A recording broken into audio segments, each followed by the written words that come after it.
Հարգելի գործընկերներ, ողջունում ենք բոլոր նրանց, ովքեր հետևում են մեզ Armenpress լրատվական գործակալության մամուլի կենտրոնում այսօր հյուրընկալել ենք աշխատանքի եւ սոցիալական հարցերի նախարարության կենսաթոշակային ապահովության եւ այլ դրամական վճարների վարչության պետ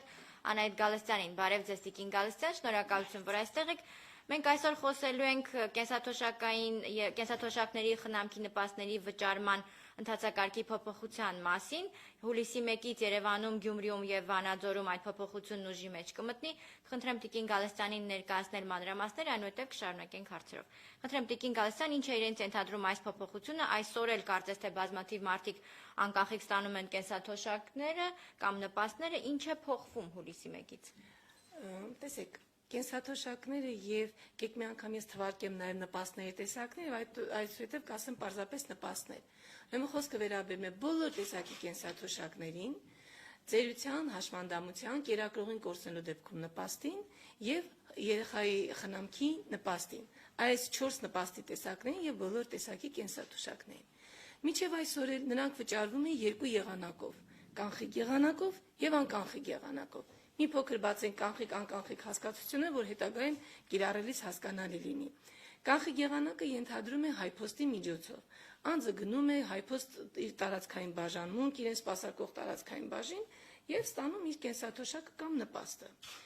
Երկրորդ եղանակը անկանխիկ եղանակն է, ինչը նշանակում է անձը կենսաթոշակը կամ նպաստը ստանում է բանկային համակարգի միջոցով։ Ընտրում է բանկը, որի միջոցով ուզում է ստանալ կենսաթոշակը կամ նպաստը, իր ցանկությունը հայտնում է տարածքային բաժնին, իսկ գալիս է տարածքային բաժին, մի դիմում գնում, որ ցանկանում եմ ստանալ այսինչ բանկի միջոցով։ Այդքանը, դրանից հետո վճարում ուղարկում է այդինչ բանկը։ Ընդ որում այսօր էլ գործող օրենսդրության համաձայն անձը կարող է փոխել բանկը, այսինքն մի անգամ որ բանկ ընտրեց, չստացեց որ հուրհավիցյան պիտի այդ բանկի միջոցով ընտրել։ Կարող է փոխել բանկը, ստանում է կանխիկ եղանակով հայփոստի միջոցով, կարող է փոխել ստանալ բանկի միջոցով, ստանում է բանկի միջոցով, կարող է փոխել ստանալ հայփոստի միջոցով։ Այսինքն այսօր կենսաթոշակների եւ նպաստների վճարման եղանակը ընտրում է ինքը շահառուն իր ցանկությամբ, որը իրեն հարմար կլինի։ Օրենսդրական փոփոխության արդյունքում վճարման կենսաթոշակների նպաստների վճարման գործընթացը մի քիչ ավելի բարելավելու, ավելի հեշտացնելու նպատակով ներդրվում է ավելի այսպես պարտադրանք ասենք, հարկադրանք ասենք, հա, անկանխիկ եղանակի կիրառման կենսաթոշակների նպաստների վճարման շրջանակների ընդլայնում։ Այսինքն այնպես որ առաջին անգամ այսօր, այսինքն հուլիսի 1-ից մենք պիտի անկանխիկ եղանակով վճարում կատարենք։ Առաջին անգամը ընդամենը այն է, որ որոշ խմբի կենսաթոշակառուներ, նպաստառուներ այլևս չեն կարող ընտրել եղանակը, կանխիկ թե անկանխիկ։ Նրանք կարող են ընտրել անկանխիկ եղանակով վճարումներ կատարող կազմակերպությունը։ Եղանակը այլևս ընտրել չեն կարող։ Խնդիրը սրանում է։ Այսինքն ինչն է օրենսդրական փոփոխության տրամաբանությունը, բովանդակությունը, որ մինչև 75 տարեկան շահառուներ, մի բառ ասեմ, հա, շահառուներ, այսինքն կենսաթոշակառուներ, նպաստառուներ, մինչև 75 տարեկան շահառուները չեն կարող այլևս ստանալ կանխիկ եղանակով։ Նրանք կարող են ստանալ բացառապես անկանխիկ եղանակով իրենց ընտրած կազմակերպության միջոցով։ Որ կազմակերպությունների միջոցով կարող է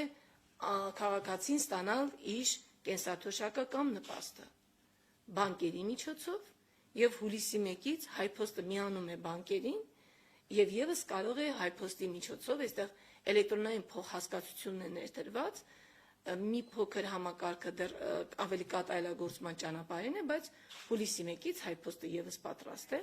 անկանխիկ եղանակով էլեկտրոնային փողի միջոցով վճարել կենսաթոշակներ եւ նպաստներ։ Այսինքն օրենսդրական փոփոխության բովանդակությունը սրանում է։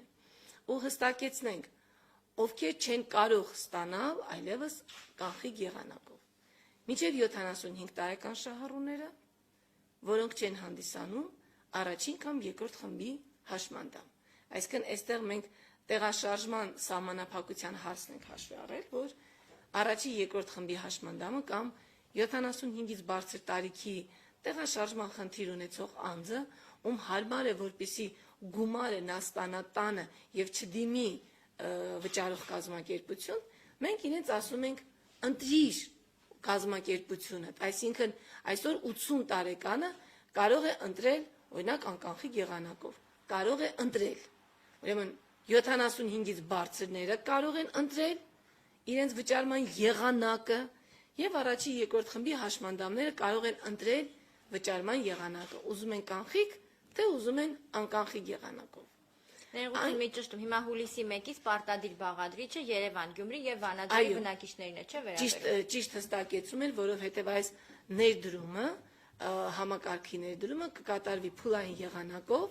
այստեղ անկանխիկ եղանակով ծառայություններ մատուցելու հնարավորության ապահովումն է։ Այսինքն, եթե մենք այսօր ասենք բոլորով անցնում ենք, ակնհայտ է, որ անկանխիկ եղանակով ոչ բոլոր բնակավայրերն են պատրաստ ծառայություններ մատուցել։ Դրա համար փուլ կանենք, կբաժանենք, բաժանված է այսքան օրենսդրությամբ արդեն իսկ 4 փուլով, հուլիսի 1-ից խոսքը կվերաբերի բացառապես Երևան, Գյումրի, Վանաձոր քաղաքների շահառուներին, շուրջ 56,000 շահառուներ ունենք, որոնք հունիս ամսվա դրությամբ իրենց կենսաթոշակը ստացել են կանխիկ եղանակով, որոնց տարիքը չի գերազանցում 75-ը եւ որոնք չեն հանդիսանում առաջի երկրորդ խմբի հաշմանդամներ։ Այս 56,000 անձը հուլիսի 1-ից կստանան իրենց կենսաթոշակները անկանխիկ եղանակով։ Այս փոփոխությունը 56,000 շահառուին է։ Այսօր վերաբերում է բացառապես 56,000 շահառուի, ովքեր ապրում են, ավելի ճիշտ կլինի հաշվառված են Երևան, Գյումրի, Վանաձոր քաղաքներում, ում տարիքը չի գերազանցում 75-ը եւ ով չի հանդիսանում առաջի երկրորդ խմբի հաշմանդամ։ Շնորհակալություն։ Կասեք, քանի որ սա պարտադիր բաղադրիչ է, ինչ պետք է անեն կենսաթոշակառուները կամ նպաստ ստացողները մինչև հուլիսի 1-ը, ինչ փաստաթղթերում դիմել։ Կենսաթոշակառուներին, ուրեմն բոլոր դեպքերում անցումները ձեր հարցի միջև պատասխանեն, ասեն, որ հաջորդ փուլում կներառվեն հանրապետության մյուս քաղաքները, երրորդ փուլում 1000-ից ավել բնակիչ ունեցող գյուղերը եւ վերջին փուլում մինչև 1000 բնակիչ ունեցող գյուղեր։ Այսպես փուլ կանցնենք։ Հիմա օրինակ նույն Երևան քաղաքը, Երևան, Գյումրի, Վանաձորը, բոլոր դեպքերում ասած 4 բնակավայրերի պարագայում են անցման նախորդ 6 ամսվա ընթացքում իսկ հենց անցումային ժամանակահատված ենք տալիս։ Օրինակ Երևան, Գյումրի, Վանաձոր քաղաքներում, ովքեր կենսաթոշակ նշանակելու համար դիմել են 21 թվականի հունվարի 1-ից հետո, նրանց արդեն առաջարկվել է ընտրել անկանխիկ եղանակը։ Այսինքն ընտրել որևէ վճարողի, նրանք այլևս կենսաթոշակը չեն ստացել կանխիկ եղանակով։ Նաև ինչ որ մեկի վճարումն է դադարեցված եղել, ստանալու իրավունքն է դադարեցված եղել, կենսաթոշակի տեսակն է փոխել, չգիտեմ, հաշմանդամությանից անցել է տարիքայինի կամ հակառակը, տեսակ է փոխվել, կամ ասենք վերահաշվարկման համար է դիմել։ Այս բոլոր դեպքերում, երբ որ կենսաթոշակի իրավունքին առնչվող հարցերով քաղաքացին դիմել է տարածքային բաժին, նրա վճարման եղանակը արդեն իսկ փոխվել է անկանխիկ եղանակի։ Եվ հիմա նույնը լինելու է մյուս բնակավայրերում, ասենք, օրինակ հուլիսի 1-ից մինչև 22 թվականի հունվարի 1-ը, մնացած մյուս քաղաքներում, ովքեր կդիմեն կենսաթոշակի իրավունքի իրացման հարցում, արդեն իրենք կանցնեն անկանխիկ եղանակի։ Հունվարի 1-ը կասենք դե ներողություն, արդեն քաղաքներ ջան, դուք էլ անցեք անկանխիկ եղանակի։ Այսինքն այդ նախապատրաստական փուլերը արվել է, բայց հիմա փաստ է, որ մենք հունիս ամսվա կենսաթոշակների եւ նպաստների վճարման ցուցակներով 56,000 անձի վճարել ենք կանխիկ եղանակով։ 56,000 անձ, ես անդադ կրկնում եմ, որովհետեւ մեր շահառուները ֆիքս են, ովքեր պետք է ընտրեն ինչ-որ մի գործողություն ունեն կատարելու։ Ուրեմն գործողություն ունեն կատարելու Երևան, Գյումրի, Վանաձոր քաղաքներում բնակվող այն կենսաթոշակառուները, որոնց տարիքը միջև 75 է, որոնք չեն հանդիսանում առաջի երկրորդ խմբի հաշմանդամ։ Այս մեր քաղաքացիները ինչ պիտի անեն, եթե հունիս ամսվա կենսաթոշակը ստացել են կանխիկ եղանակով հայփոստի միջոցով։ Իրենք պետք է դիմեն իրենց կենսաթոշակի եղանակը փոխելու եւ ընտրեն, որ կազմակերպության, որ բանկի կամ հայփոստի միջոցով են գուցե թե ցանկանում անկանխիկ եղանակով ստանալ իրենց կենսաթոշակը կամ նպաստը։ ու դիմեն, երբ դիմեն։ Պարզ է, որ եթե հուլիսի 1-ից է անցումը, պիտի դիմեն առնվազն մինչև հուլիսի 1-ը։ Քանի որ շահառուների թիվը մեծ է, մենք վճարման եղանակը փոխելու կարգը շատ հստակ է։ Անձը դիմում է տարածքային բաժին եւ ասում է. ես ուզում եմ կենսաթոշակը ստանալ A բանկի միջոցով։ Վերջ։ Այդ հայտարարության հիման վրա մենք կենսաթոշակը ուղարկում ենք A բանկ եւ կենսաթոշակառուն գումարը ստանում է A բանկից։ Բարձր չէ, որ A բանկը ես այսպես փոփոխականանում եմ ասում, որ բանկերի մոտ որևէ նախապատվություն հանկարծ մենք չտանք։ Ուրեմն ինչ է անում։ Դիմում է տարածքային բաժին, անձնագրով եւ ասում է. խնդրում եմ իմ կենսաթոշակը, այնտեղ դիմումի ձևը կա, պարզապես պիտի գրել A բանկի անունը, որ ընտրում է կենսաթոշակառուն, եւ արդեն հուլիս ամսից նա կենսաթոշակը կստանա A բանկի միջոցով։ Եթե ամեն դեպքում քաղաքացին չի հասցրել դիմի, ինչ է լինում։ Եթե քաղաքացին չի հասցրել, նախ ասեմ, որ կարող է դիմել ցանկացած տարածքային բաժին։ Այսինքն, եթե ինքը հաշվառված է Երևանում, բայց ամառ է, գնացել է ազգականների տուն, չգիտեմ, որ գյուղում, որը շատ զով է, շատ հով է, պետք չի գա հասնի Երևան, թող մոտակա տարածքային բաժինը, որտեղ որ կլինի, այդ դիմումը ինքը ներկայացնի։ Մյուսը, քանի որ 56,000 շահառուի մասին է խոսքը, ասենք բոլորը տարածքային բաժին գան, այստեղ խնդիրները որպեսզի մի քիչ չբարթանան, մենք հնարավորություն ենք տվել, որպեսզի իրենք իրենց դիմումները ներկայացնեն բանկ կամ հայփոստ։ Ենթադրենք որևէ մեկը ընտրում է, որ պիտի հայփոստի միջոցով անկանխիկ եղանակ ստանա։ Դիմում է հայփոստի տարածքային բաժին։ Որոշում է ստանալ որևէ բանկի միջոցով։ Կարող է դիմել բանկ։ Բայց այստեղ մի փոքր ժամկետներ եկեք սահմանափակումներն ասենք, եթե քաղաքացին տարածքային բաժնի փոխարեն հարմար է գտնում, որ դիմի հայփոստ կամ որևէ իր ընտրած բանկ, ապա խնդրում ենք դիմել այսօր եւ երկուշաբթի, որտեղ հունիսի 21 արդեն լրանում է։ Ինչու ենք ժամկետ սահմանել, որպեսզի բանկերը հասցնեն այդ տվյալները կամ հայփոստը ամփոփել,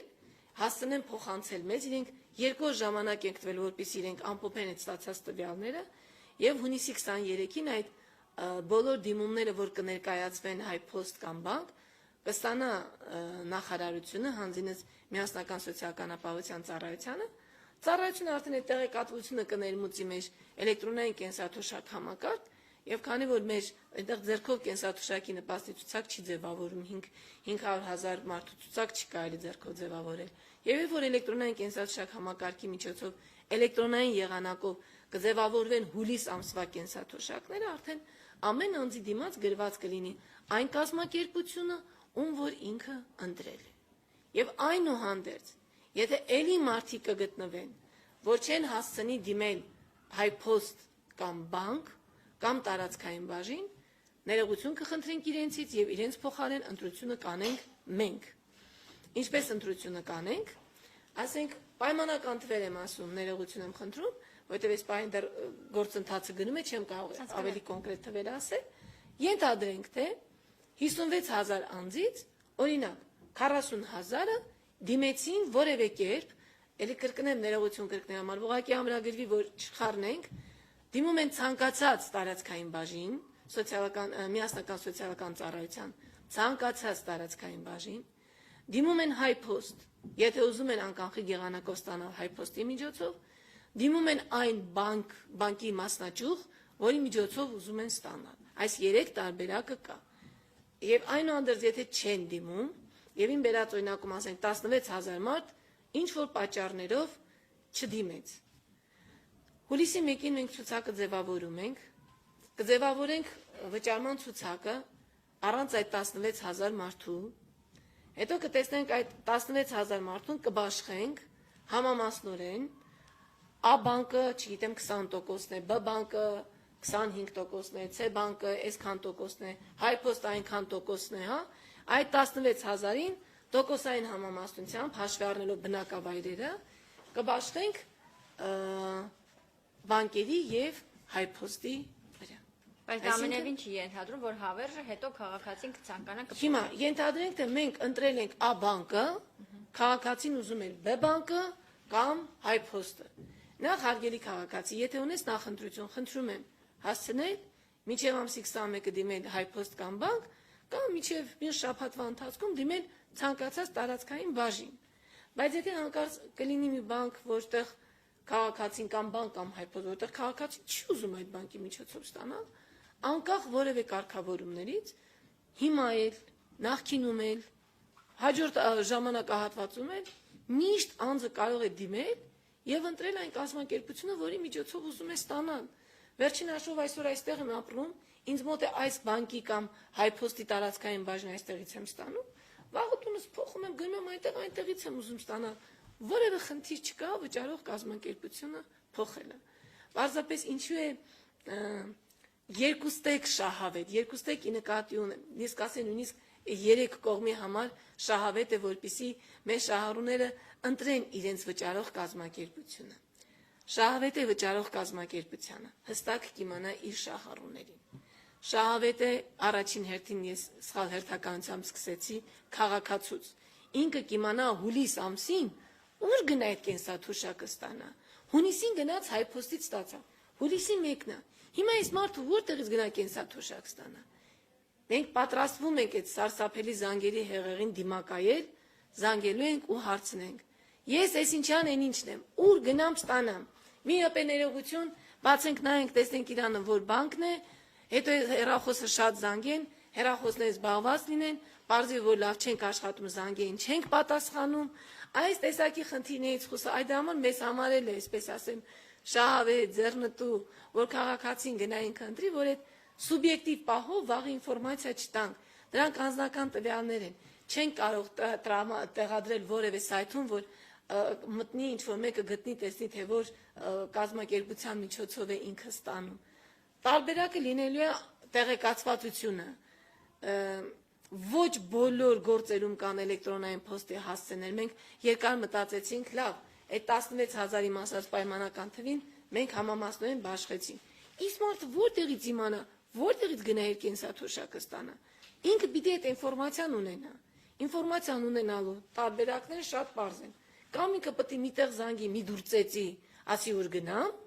կամ պետք է այդ ինֆորմացիան միտեղ լինի, որ ինքը մտնի, տեսնի, թե ուր գնա։ Սա անձնական տվյալներ են, ինչ որտեղ դնելու տարբերակություն է։ Հնարավորություն չկա հեռախոսազանգ կամ փոստատարը, որ գնում է տալիս է։ Չէ, փոստատար չկա։ Հասկանում եմ, բայց կոնտակտներ հաստատ կլինեն։ Կոնտակտը լինելու է տարածքային բաժին, որպեսզի զանգեն, տեսնեն ուր գնանք։ Սա է կոնտակտը լինելու։ Հիմա մենք արդեն պարտադիր պայման մտցրել ենք մի քանի ամիս է, որ երբ որ կենսաթոշակառուն դիմում է ներկայացում, պարտադիր լինի էլեկտրոնային հասցեն, պարտադիր լինի հեռախոսահամարը, որովհետև մենք հաշվի առնելով, որ մի քիչ տարիքով շահառուների հետ ենք գործ ունեցել, անկեղծ ասած, այսպես գրում ենք, բայց այնքան էլ վստահ չենք էլի, որ օրինակ 70 տարեկան մեր շահառուն անպայման էլեկտրոնային փոստի հասցե կունենա։ Բայց գոնե բջջային հեռախոս ունի, հեռախոսահամար լինի, կարողանանք SMS-ների միջոցով կամ էլեկտրոնային հաղորդագրությունների միջոցով հետադարձ կապ ապահովել։ Այս պարագայում դա այդպես չաշխատող տարբերակ է եւ մնալու ենք հեռախոսազանգերի հույսին հիմնականում կամ քաղաքացիները պիտի այցելեն տարածքային բաժին։ Իմ կարծիքով երկուսն են այսպես նախընտրելի տարբերակներ չեն։ Դրա համար ես կխնդրեի, որ մեր քաղաքացիները օգտագործեն ժամանակը եւ դեռ հնարավորություն կա դիմեն եւ ընտրեն այն կազմակերպությունը, որի միջոցով իրենք կցանկանան հուլիսի 1-ից Երևան, Գյումրի, Վանաձոր քաղաքի 75 տարին չլրացած առաջին, երկրորդ խմբի հաշմանդամ չհանդիսացող շահառուները եւ ընտրեն վճարող կազմակերպություն։ Շնորհակալություն։ Մի հստակեցում էլ կենսաթոշակառուները կամ նպաստացողների համար չի ենթադրվում որևէ վճար բանկային ծառայություններից օգտվելու դեպքում, չէ՞։ Տեսեք, այսօր էլ կենսաթոշակառուն որևէ վճար չի կատարում, ոչ հայփոստին, ոչ բանկին, կանխի կամ անկանխի եղանակով ստանալու համար։ Եթե կենսաթոշակը հաշվարկել ենք, կազմել է 46755 դրամ, այդ գումարն էլ փոխանցվում է նրա բանկային հաշվին։ Այլ բան է, թե ծառայություններն ինչպես են մատուցվում։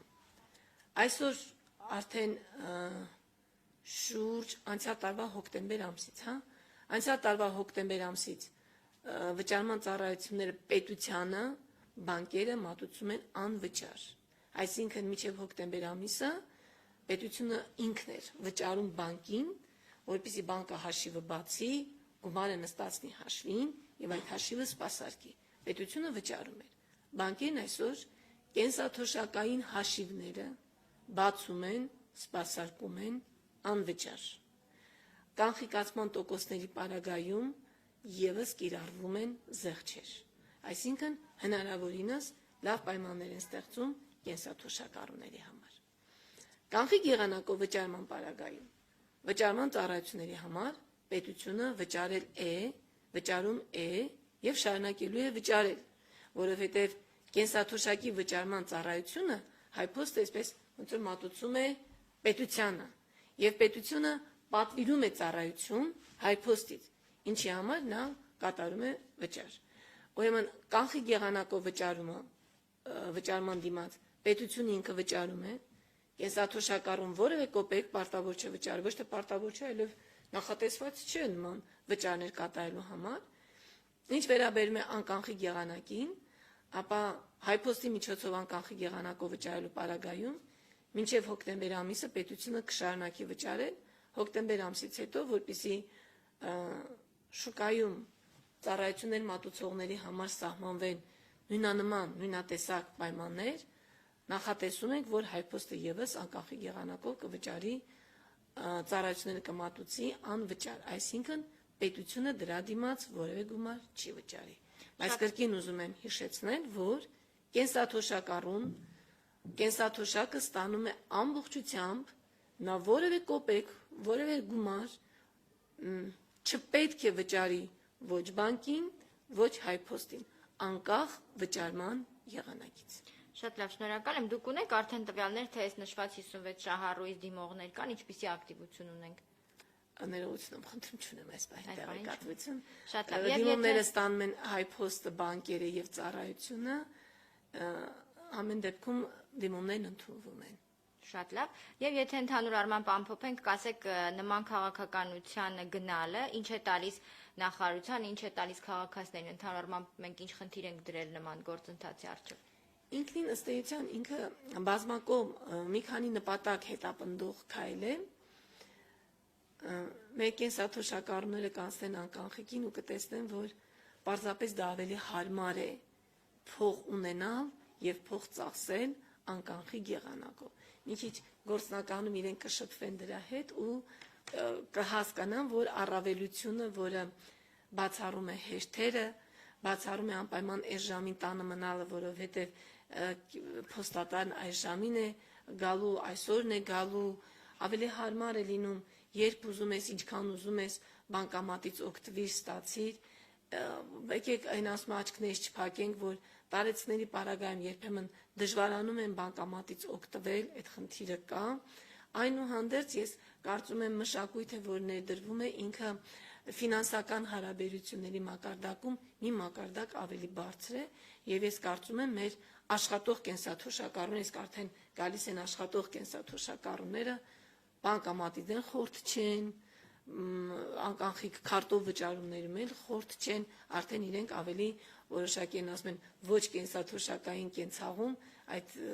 հմտություններին քիչ շատից արդեն տիրապետում են։ Եվ մյուս խնդիրը այդ նախ այդ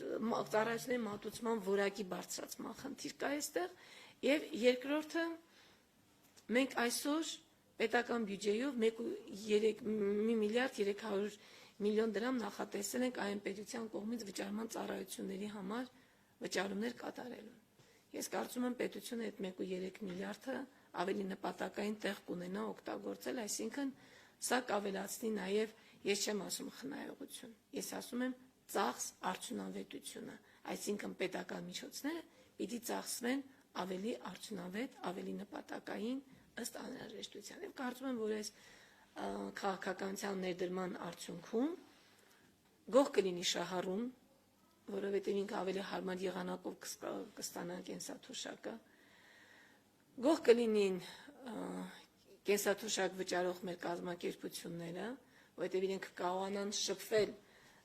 պոտենցիալ այլ ծառայությունների համար պոտենցիալ շահառուների հետ, եւ ինչու՞ չէ գող կլինի պետությունը, որովհետև կբարձրացնի իր ծախս արդյունավետությունը։ 1 միլիարդ 300 միլիոնը, որ նշեցիք, դա հնարավոր է խնայել կամ արդյունավետ ծախսել, եթե ամբողջ Հայաստանում այս ծառայությունը մտնի ուժի մեջ։ Այո։ Եղավ, շնորհակալ եմ շատ, հարցեր